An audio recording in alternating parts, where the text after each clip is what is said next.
এখানে কি বলছে ভোল্টেজ কিলোওয়াট এটা 50 এম্পিয়ার 230 ভোল্টে আমি কিলোওয়াট দিতে পারবো 22 আর আমার অ্যাম্পিয়ার নেবে হচ্ছে 95 এই দেখো এটা যে এই তিনটা 400 690 ভোল্ট এইটুক খালি ফলো করতে হবে কারণ কিন্তু এসি কারেন্ট এখন এখানে আবার কিছু হিসাব নিকাশ আছে হিসাব নিকাশটা আমি বলি কি ওই যে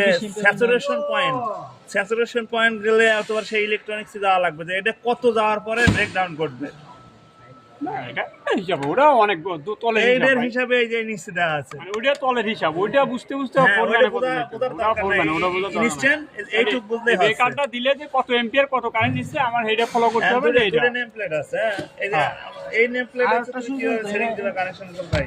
আর এই রেটিংটা হচ্ছে এই যে ফলো করবে এই যে থাকে আবার কিছু বুঝা তাহলে কে